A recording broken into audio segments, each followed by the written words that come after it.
From the library of the New York Stock Exchange at the corner of Wall and Broad Streets in New York City, you're inside the Ice House, our podcast from Intercontinental Exchange on markets, leadership, and vision in global business. The dream drivers that have made the NYSE an indispensable institution of global growth for over 225 years. Each week, we feature stories of those who hatch plans, create jobs, and harness the engine of capitalism. Right here, right now at the NYSE and at ICE's exchanges and clearinghouses around the world. And now welcome inside the Ice House.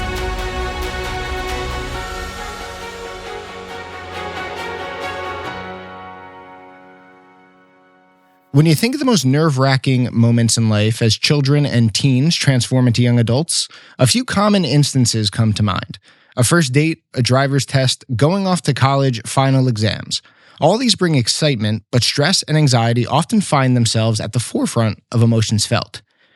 However, while feelings of thrill, anticipation, concern, and apprehension come during that childhood to adulthood transition, no event marks the change more than the first time someone receives a bill that they, not their parents, have to pay. How do I pay it? Should I mail a check? Can I do it online? Do I have enough money in my account to even afford the bill? Can I just give my parents a call and ask them to spot me one more time? Now, I am not immune to the challenges young adults face in a society today where everything is more expensive and money seems to diminish more quickly. In fact, I'm not far removed from paying my first rent check when my then girlfriend, now my wife, and I moved into our first apartment together when I was just 23 years old. Now, fortunately, I had a steady job and an income to afford what I needed. I decided early in my college years that the entrepreneurial spirit was something I just did not possess, and I decided to, like many, work for big companies. But for those who do want to work for themselves, they often rely on venture capital firms and investors to help fund their dreams.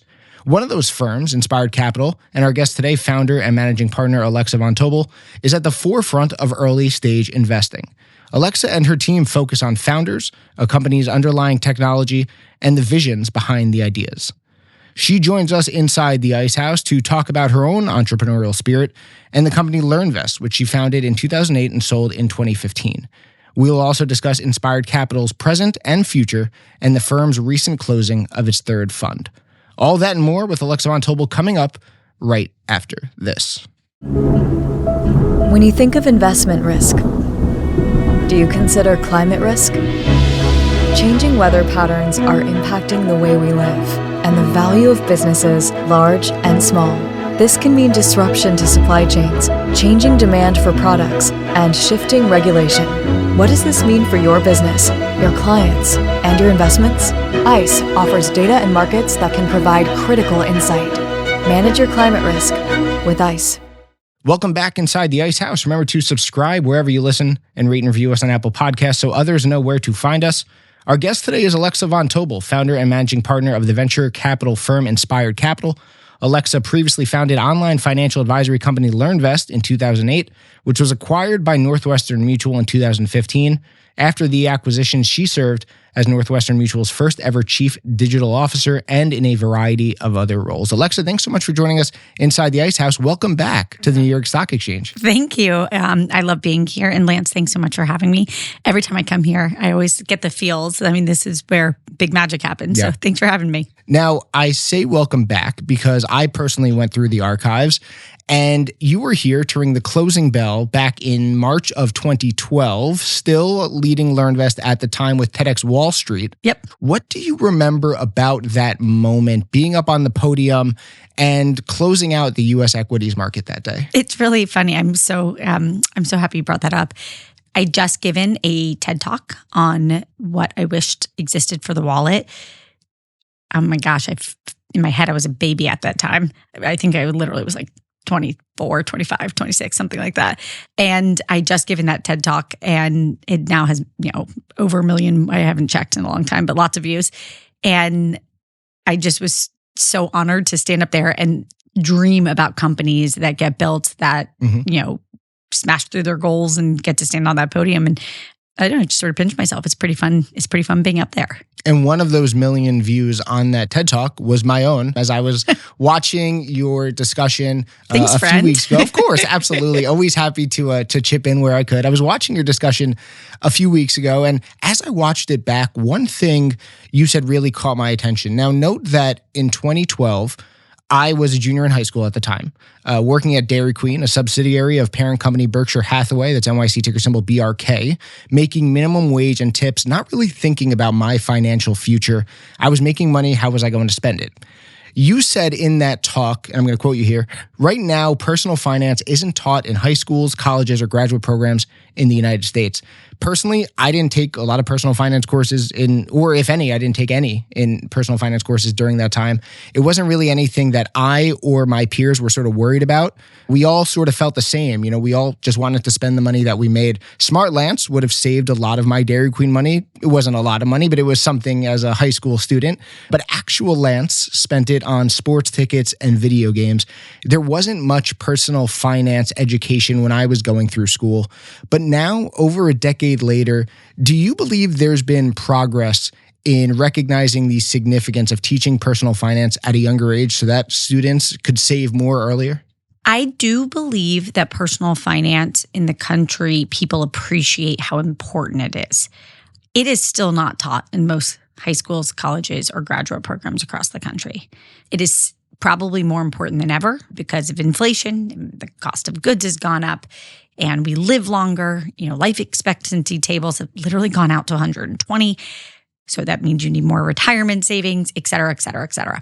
So, by the way, punchline here is I just wrote my third book that comes out March 26th called Money Matters with a brand called Rebel Girls because I have little kids.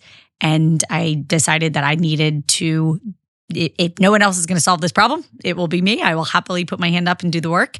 And so I wrote a book for kids to make sure that we can empower people as early as possible to learn about personal finance. And I think the punchline here is, Lance, if you can do third grade math, you can manage your finances. It's not that the math is complicated. It's that you just need to learn some basic principles. So anyways, third book coming out March 26th, Money Matters, aimed for kids, because I was disenchanted to see how it's still not taught everywhere. Do you think there's an age that's too early? Or, you mentioned obviously third grade math. And before we press record, we were obviously talking to my wife, a third grade teacher. She's right now in the process of teaching that third grade math. Is there an age too early where we should start getting kids and young adults and the youth acclimated to what it means to be financially literate and to really pay attention to their finances? No, there's not an age too early. If you think about it, it's hygiene, right? We teach our kids to brush their teeth and, get good sleep and eat fruits and vegetables so that they can live a long, healthy life. Money is a lifeline. It's part of every single day of your life. And if your goal is to empower your child to be in control and to be stable and to have choices, money is a huge part of that. And so again, Money Matters, this new book that's coming out is really designed for kids, as early as they can read. And honestly, you could read it if you were in your 20s. It's really simple and it's the basics on money that you must know. So in 2008, amidst the challenges of the Great Recession and staggering U.S. consumer debt exceeding $12 trillion that year, you founded LearnVest, an online financial advisory company. What motivated you during those turbulent times to jump into the fintech space and to establish a company dedicated to enhancing financial literacy and aiding individuals in planning for their future? So I grew up in Jacksonville, Florida, went to Harvard undergrad, and have always been entrepreneurial and really realized that. In my senior year at school, I've always been really good at math and I've always loved business and finance. And my senior year in college, I remember wanting to learn about money. And there's a very personal reason for that. I lost my dad when I was younger and my mom had to manage our finances. And I just remember thinking to myself, I'm always going to be financially stable, period, end of sentence. So I was trying to learn about it. There I was at this great college, thought, I can get everything I need educationally. And there were no classes. And I started digging in and there was no classes anywhere. And it really got under my skin. And after college, I was working at Morgan Stanley and nights and weekends started dreaming about a company. I'd for the first time making my own income. And it was really under my skin. And I said to myself, I want to go build a platform that's aimed at young people to help them learn and manage their finances. And the more I dug in, it was one of those issues, Lance, where the deeper it got. So I learned all sorts of things. I ended up, by the way, becoming a certified financial planner, wrote a best-selling book, Financially Fearless, on the topic. But as I kept pulling the thread, it kept getting worse. Whereas if you make a ton of mistakes with your finances, it's really hard to get out of it. And it actually just kept making me more upset. And in a really good way, I truly was, I felt like it was an injustice that if you have lots of money, there's tons of people to help you with your money. So if you're really healthy, there's doctors who want to hang out with you. But if you have no money because you're young, and by nature of being in your 20s, you are often broke, there's no one who wants to help you with your wallet. Or if you just don't have any money, no one wants to help you with your wallet. And I kind of said, that just is broken. And anyways, got under my skin, started writing a business plan. Fast forward to 2008, I was at Harvard Business School, Lehman Brothers went under, and I literally dropped out. I walked into the admissions office and said, I have to go start a company to solve a problem that I see in plain sight. And LearnVest was born, and it stood for Learn, Earn, Invest.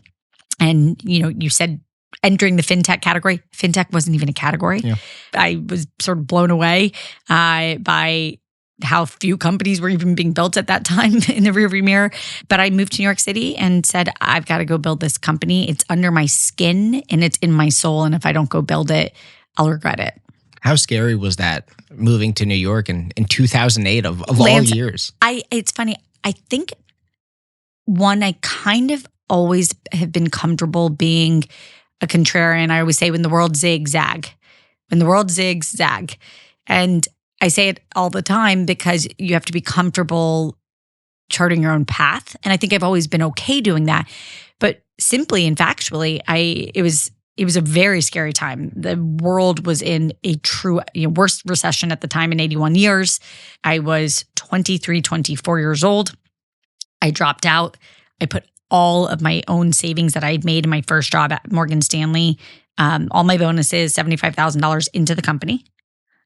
Which is not a good financial plan, by the way. It was my plan, but it was not a good financial plan. And I said, I'm going to go for it. And I went all in and I cried the whole flight when I moved from Boston to New York. And I felt like I'd flipped my life upside down. And in fact, what was really important is at the time, it was so rare to go build a company. And now it kind of feels like everyone built a company, right? But at the time, it was so rare that my own best friend said, Alexa, what are you doing? Like, you have a pristine resume. You've lined up the best jobs that we could all pray to get type thing. And you're just going to walk away from it all. And I had to listen to that little voice in my head. And so anyways, cried the whole way, woke up the next morning, opened my laptop and was like, well, I've burned that door behind me, so I've got to only go forward. You're here, so might as well go for it. And I didn't look back, and I trusted my instincts, and my instincts were kind of screaming that this was what I was supposed to do. And it's funny, I kind of know when things click, they click. Mm-hmm. And I'm like, that's the right decision, let's go. And I didn't look back. Yeah, you didn't look back. And you mentioned that at the time, there really was no such thing as a fintech sort of category. So I want to sort of talk about that sector right now. And toward the end of 2023, Thomson Reuters came out with an article titled A Brighter Future for Fintechs in 2024. In the article, author Tad Simons wrote, I'm going to quote him here, heading into 2023, the outlook for fintech companies wasn't especially bright, but the situation heading into 2024 isn't nearly as dire as many had predicted. In fact, some indicators are quite promising. So you were one of the first to really start a company into this space. Now, as we sit here in 2024, are you still as excited about that space as you were when you founded the company in 2008? Of course. And in fact, so Inspired, our firm, we say we are here to build an inspired future. We look for entrepreneurs with huge ideas, excited to build an inspired future. And we believe that the economic engine behind venture capital is one of the most powerful ones on the planet because you can incentivize humans to go and build exceptionally innovative new things that bring the world forward. So punchline, yes, I'm excited about fintech because the world is becoming flat. We think about global fintech. How do we take the technology that we almost take for granted here in the United States and how do we empower the world writ large to get better access to information and data and their wallets and have more transparency and clarity? And so that's part one. Part two, I think we're in a really unique period where we're starting to see financial products that just didn't exist before that can be born, that can dramatically improve our lives. And, I'll give you an example. There's a company called Hobby in Latin America that allows people to, for the first time, to we almost take it for granted in the United States, to know what their home is worth and to sell it quickly and get access to a mortgage, because that's not a typical thing. And it's those sort of innovations that we have many of them in the United States. And then preparing us for a future where automation and AI and robotics are going to continue to do lots of jobs. So you have to retool society and think about the wallet in a very different light because of that. Punchline is, Inspired as a generalist fund. We invest in all companies, but my personal passion and a place where I've spent a lot of my time is obviously in fintech. So you had this plan in place for LearnVest during one of the worst financial periods in our nation's history. How did you manage the risk that came with that decision? Did you ever have, and I know you talked about obviously crying on the plane and your best friend telling you, what are you doing? But did you ever have a sort of, while you're going through this plan in New York City, a what did I just get myself into sort of moment? I think someone just recently asked Jensen, the founder of NVIDIA, after I think 4 or 5 decades into building his business, if you knew what it takes, would you do it? And he laughed and said, absolutely not, even though I think he's built one of the most valuable companies on the planet. Here's the thing about entrepreneurship. If you're doing it for money or doing it for fame, it will literally never work. If you're doing it because you are so fired up and committed and a problem is burned into your soul, and you're doing it for a reason that is much deeper, you will get through it. And I think there was never a day ever, literally not one, where I thought I shouldn't have done this. I should go back. In fact, I always joke I only have plan A. There's only plan A. We got to make it work. But there were some of the hardest days on the planet. I mean, I can think of many days where my husband once picked me up at the airport outside of New York, which he was my fiance or something at the time. I think maybe husband, actually. He picked me up at the airport because I'd had such a bad day at work. He knew I was devastated. And I had so many problems happen at the same time that nice man I married got in a car and came and picked me up, which, again, nobody picks anybody up in an airport in New York. That's like a real love sign. But those are the things you do. I mean, there were days where you get punched in the face so many times that it really is overwhelming. I always joked I didn't run the company ran me, meaning you just had to keep rising to the occasion to do whatever was necessary to make it work. But there was never a day where I wanted to quit. And there was never a day where I wasn't going to I always joke, you can trust that I will leave it all on the field and figure it out. We may not win, but you will see that we left it all on the field. Now at Inspired Capital, some of those traits, what you look for in entrepreneurs, you're deciding to allocate funds to, are those some of the same kind of traits? Of course. So Inspired is an early stage fund. In so many ways, we are building the firm that I wish existed. As somebody in New York City building a company, I kept turning around and being like, why are we flying to the West Coast to get capital? This is New York City, guys. So really came back and built the firm that I wish existed. And what we look for is entrepreneurs. So first and foremost, we're a generalist fund. We look for entrepreneurs taking big, scary, epically big swings. So, I always say we sort of skip incrementalist ideas. We're looking for the next major innovations that can move the world forward in a really powerful way. And then we look for entrepreneurs where it's really burned into their DNA. They're building a company that is an extension of their purpose. It becomes, they really almost, it's their life's work. And you go so much farther when it really is something that you're building out of your core being. And those entrepreneurs are smart and resilient and resourceful and clever and creative, and they have a vision because they're living in a future that none of us can see yet, and they are very clear on where they want to go, and resilient and hardworking in ways that really, truly are exceptional. Now, I know you said you didn't do it for the money. You didn't start LearnVest for the money, but in 2015, you did sell to Northwestern Mutual for $375 million. On that day, when you decided to make that move, was that sort of like a I succeeded sort of moment? What were the emotions like deciding to sell the company that you had started from scratch for this large sum? And frankly, no one, I think, would have knocked you if you decided that an early retirement was going to be in your future. So what was just that day like and the emotions like when you made that decision? Sure, I'm only laughing because anyone who knows me knows that I will probably never retire. It is just not how I am wired.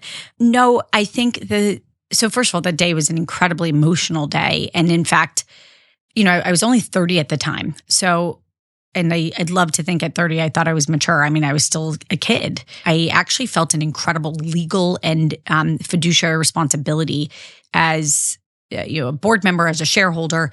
My job was to bring all the best offers to the board, which I did. And get everyone's input and feedback. And I actually, which this sounds nuts and in the rearview mirror is sort of nuts, I kind of reserved my own decision for once I had everything in front of the board. It was like the moment when I was going to like really make my recommendation. But my job as CEO was to bring all of those all those options, all the decisions, and lay them out clearly. And so I remember literally the night before we were signing was when I started really processing that this was happening. And also, crazy fact, Lance, I was 9 months pregnant with my first child. That's got to be crazy to balance that and this crazy responsibility you have as CEO to the board. Yeah, you can't remake this stuff up. This is back to I said sometimes the company ran me. Yeah. I was literally in a position where I had a very important legal job, and I take again, as you get to know me, I take responsibility very, very seriously. And so my job is to put it together, and I also happen to be literally 9 months pregnant. And so it was an emotional day on 100 levels. But the morning of March 25th was when we voted to, the board from Northwestern Mutual called and said, we have voted to approve acquiring you.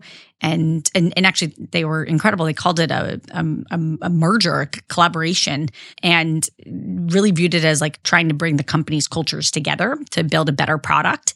And we voted, and it was one of those moments where we signed the docs, and there's this photo, and it will be a famous photo for my family where I thumbs up to my husband that it had all signed off, and I was 9 months pregnant, and I literally went on TV the next day, and then I went into labor and had my baby girl Toby. And no, it was a lot, and I was sort of running on true fumes. But yeah, emotional to say the least. And then you decide after some time at Northwestern Mutual to start Inspired Capital.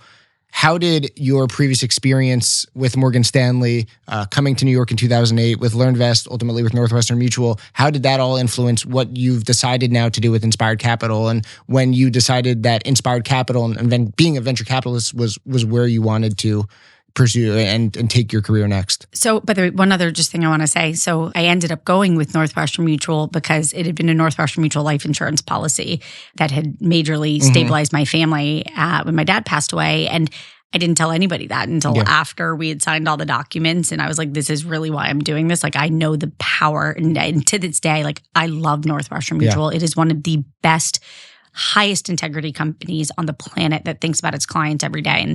And anyways, it's a beautiful company. And so how did that lead to Inspired Capital? Great question. So I have really at my core have always been an investor, right? I led my way into LearnVest because I was trying to figure out the wallet and learn the wallet and understand how to think about making great investment decisions. And I had spent some time at Inside Venture Partners and then worked on the prop desk at Morgan Stanley and went back to Harvard Business School. And through all of that period, I sort of realized that the category of investing that I loved was this early stage company where you're building something from scratch. So after I sold LearnVest, I stood up an angel fund where I was starting to actively invest. I finally had some assets to be able to actively invest, let's be clear. I started actively investing, and Excel Venture Partners, who had backed me, I did some investing with them. And then also Northwestern Mutual, while I was there as chief digital officer and chief innovation officer, I oversaw their venture fund. And I know myself well, where when I start daydreaming and like nights and weekends start gravitating towards something, I was just watching the pattern and of obsessing over companies and entrepreneurs, and that's all I would talk about. And when I went back to that moment, it was December 18th of 2008 when I dropped out of HBS, moved to New York. I literally remember the next 3 months running around the city as somebody who had like taken every risk that I humanly could. I dropped out. I had no job. All my money, it was in the company, and had a moment where I was looking for inspired capital. Like I was looking for what we are.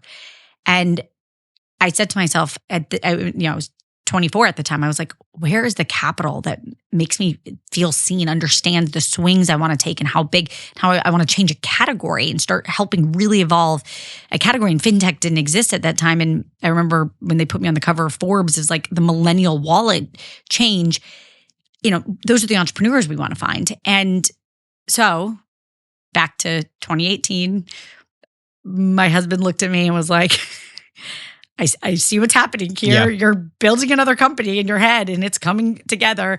And what was amazing is it literally came out of my mouth and I was like, it's Inspired Capital, and the name hadn't been taken, and I grabbed it, and truly within seconds, that was it. It was just like, I know how I function, and the firm was born, and I haven't looked back. So we just turned 5. And again, we're just trying to build a generational firm here in New York City, focused on the biggest swinging entrepreneurs who are taking really true decade-long building iconic companies and solving, honestly, some of the biggest problems in the world. And if it's not entrepreneurship solving these problems, we're not going to get where we need to.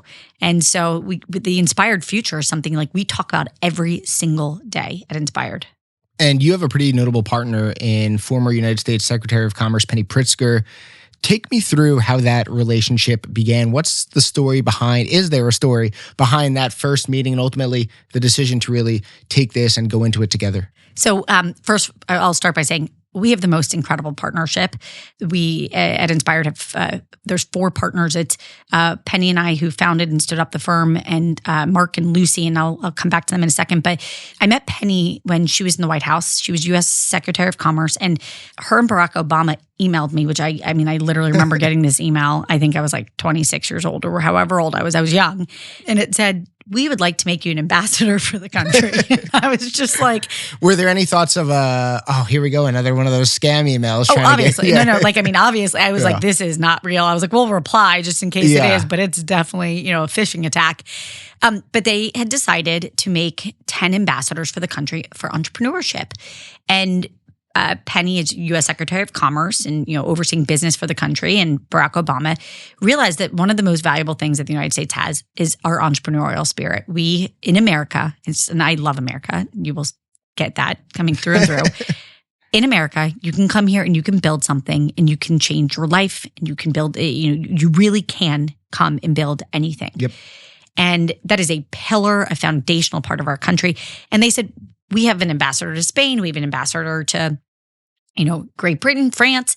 Why don't we have any ambassadors for entrepreneurship, this incredible asset? So punchline, I was like the kid. I was like the baby. I wasn't even important, and LearnBest didn't matter at the time. It was so early, and I was so confused. They picked me because it was all these other storied entrepreneurs, Steve Case of AOL, and Hamdi of Chobani, and people who just really had these amazing stories but built billion-dollar businesses.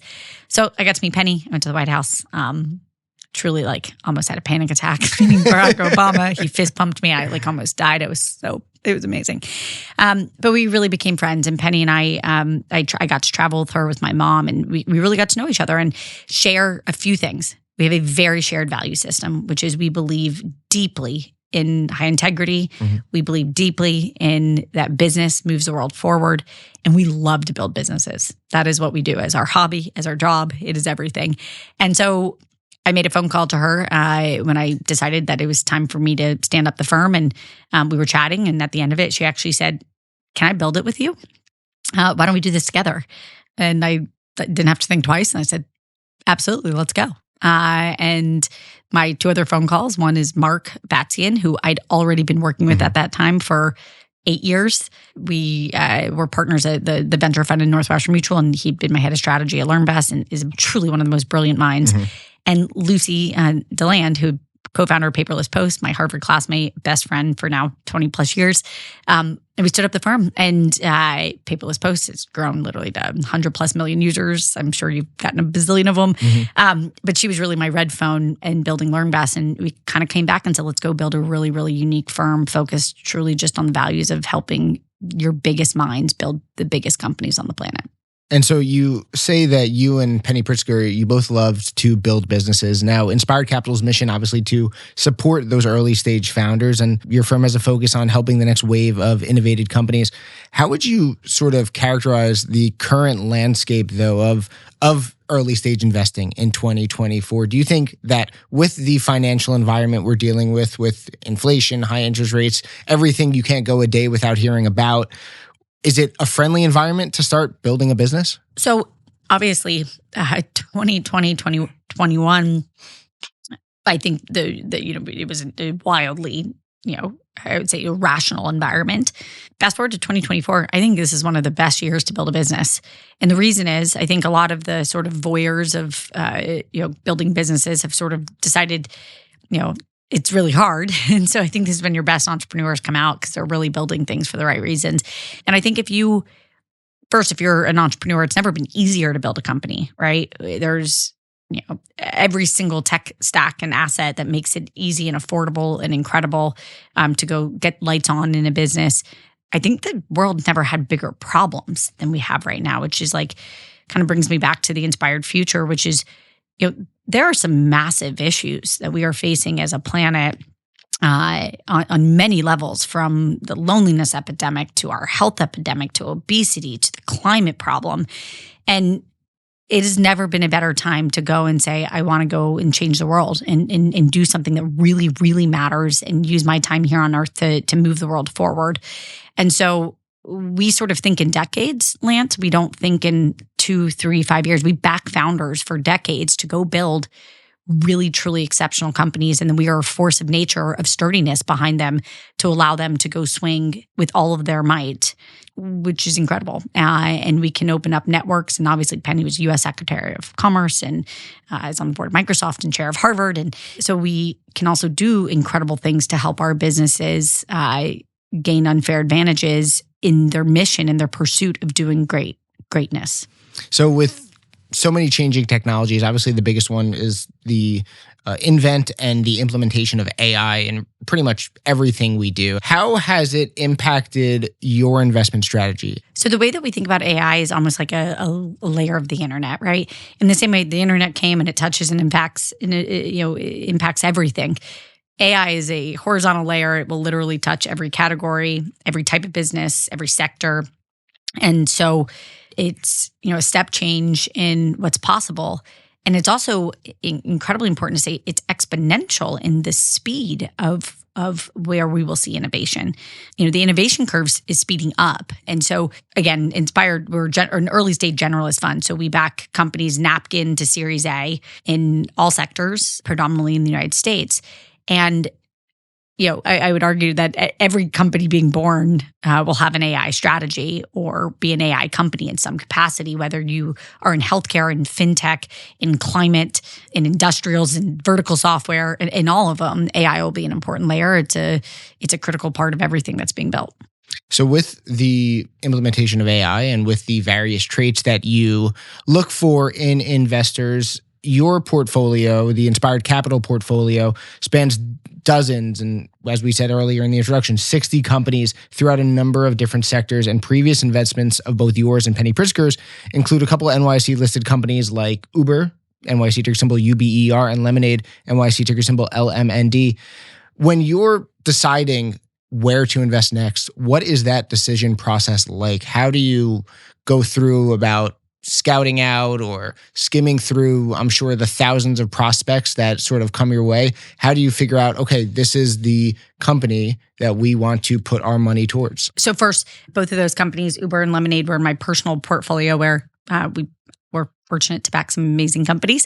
And I was, pre-standing up Inspired.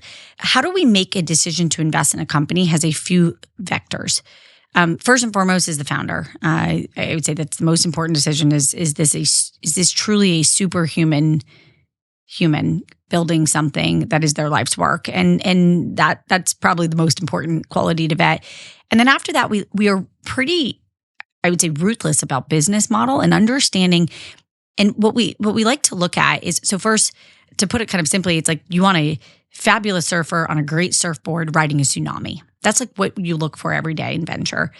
And that tsunami, what we like is often we'll see a thesis, and we're very thesis driven at Inspired, where we love a category.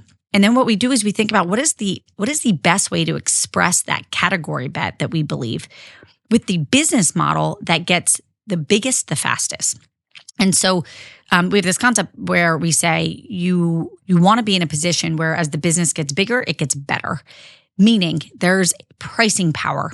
There's data moats. The product becomes richer and in itself creates bigger moats around it. And then we like to marry all of that with ideally capital efficiency. So this business can get really, really, really smart, really big, and doesn't need to raise $500 million to win. That doesn't mean that we won't back one of those businesses, but that's sort of how we think. We put those ingredients together, an incredible entrepreneur riding a tsunami expressed in a way where their product wedge niche will continue to give them unfair advantages as the chapters of the business play out. And then finally, the last piece is it a capital efficient business where we believe it doesn't need to raise so much capital? And then kind of the final thing is we step back. And once you kind of lay all of that out, we just ask ourselves is like, does this have the chance to be an iconic company? Like a company that changes an entire generation? And when the answer is like to your core, yes, that's when it's an Inspired company. So in 2021, Inspired Capital announced the closing of its second fund that brought the firm's total assets under management to nearly $500 million. This comes after a debut fund that raised $200 million. Well, you just completed your third fund in February of $330 million. So congratulations, first and foremost, on that. Raising that total assets under management to nearly $900 million. How has the firm grown from round to round? And how will this latest fund help Inspired Capital continue to progress and help early stage founders moving forward? I think what's really special about Inspired is that it's the same team, same strategy. We are staying so true to our knitting. We're not evolving outside. We always say we're looking for the same bullseye, and our job is to continue to practice the art of throwing the dart at the exact same bullseye. And we do that over and over and over. And so what's been amazing is, we really are building a long-term generational machine that can be the ideally first stop for any exceptional entrepreneur who wants to go build a special business. And so we keep it simple, which is, we keep our heads down. We've got to do an incredible amount of work. But with this new fund, we are set up really nicely to now focus all of our activities on investing for the next 3 years in Inspired Fund 3, which we're really excited about. And as I said, we really do have this lens of an inspired future. We believe that it is innovative minds that come and solve some of the biggest, hardest problems that exist on this planet. And as an example, we're going to have to retool tens of millions of Americans for work because of AI and because of robotics. And what does that look like? There's many generational companies that alone could be built out of that category. We need to reimagine the financial stack as we reimagine AI. And that's an exciting topic. So healthcare, we're going to live to 120, and we now can make personalized medicines that are made perfectly just for you and your DNA, but they currently cost millions of dollars. That's a really big problem for the planet and for the world. And not to mention the fact that the planet's on fire and flooding and natural disaster. And so those are the sort of things that we think about. And we want to welcome entrepreneurs who really are bending the possibility of what's even rational. And those are the people we like to sit with. So we talked about this wide range of sectors that Inspired Capital invests in, but with specifically this third fund of $330 million, is there a plan when it comes to deploying it? Are there specific sectors that you are going to target? Are there certain traits or characteristics of companies that you're going to be looking for when determining this is the company I'm going to invest in? Sure. Yeah. So again, we are Napkin, which I always say will be first money in. And we've actually Napkin to Series A. We write checks from $1 to $15 million, and then we really join the company, and we're on the ride for decades. What's really important about that is we like entrepreneurs who really have the patience and the guts to get it right. Meaning sometimes that means you have to be patient. Sometimes that means going slowly at first to get it right long term. We often say we like founders and entrepreneurs who don't cut corners and really are the steady set of hands building something that is truly special. As I said, we're sector agnostic. We really are looking for, and often we back things. It's fintech meets healthcare, or fintech meets climate, or vertical SaaS and industrials, and we really are very thesis driven. And so, you'll be able to go to inspiredcapital.com and actually see some of the areas that we think are some of the biggest problem areas in the world, where we think special minds should go build.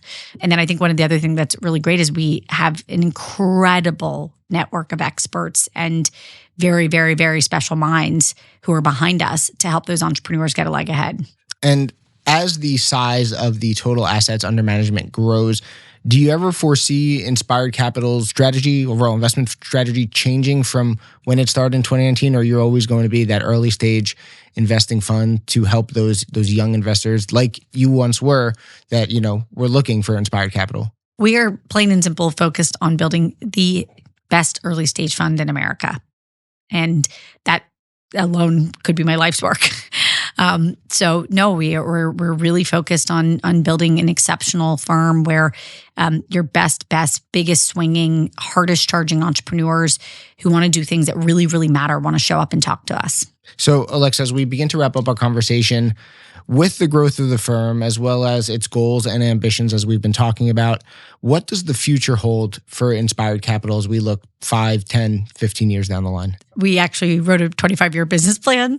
I love building businesses, as you can tell. And what was amazing as part of that plan was we basically kept it simple. We have to do a few key things well. We have to attract the biggest, brightest minds in the world who want to build companies that really matter.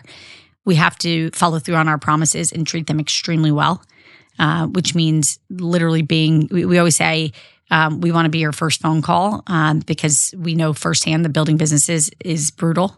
As we said, Lance, it really is brutal, and it becomes it's your life's work, and we want to give them the psychological safety to know that they can call us at any time for literally anything. And then we want to be their partner through building 5 years in, 10 years in, 15 years in, until they actually can follow through on their core mission of what they set out to do. And doing that every single day, I joke, is not a job. It is truly an absolute pleasure to get to come to work and do that. So what you can expect from Inspired is a lot of the same. And really, our team overlaps 75 years, which is pretty unique. And just the strength, the strength of that culture, you can feel it. And I think that really sets us apart. Attracting the biggest, brightest minds that matter moving forward. Alexa, thanks so much for joining us inside the Ice House. Thanks so much, Lance. This is amazing. That's our conversation for this week. Our guest was Alexa von Tobel, founder and managing partner of venture capital firm Inspired Capital. If you like what you heard, please rate us on Apple Podcasts so other folks know where to find us. Got a comment or question you'd like one of our experts to tackle on a future show? Make sure to leave a review. Email us at icehouse@ice.com or tweet at us at IceHousePodcast. For Ken Abel, Pete Ash, I'm Lance Glynn, your host, signing off from the Library of the New York Stock Exchange. Thanks for listening. We'll talk to you again next week. Information contained in this podcast was obtained in part from publicly available sources and not independently verified. Neither ICE nor its affiliates make any representations or warranties, express or implied, as to the accuracy or completeness of the information, and do not sponsor, approve, or endorse any of the content herein, all of which is presented solely for informational and educational purposes. Nothing herein constitutes an offer to sell, a solicitation of an offer to buy any security, or a recommendation of any security or trading practice. Some portions of the preceding conversation may have been edited for the purpose of length or clarity.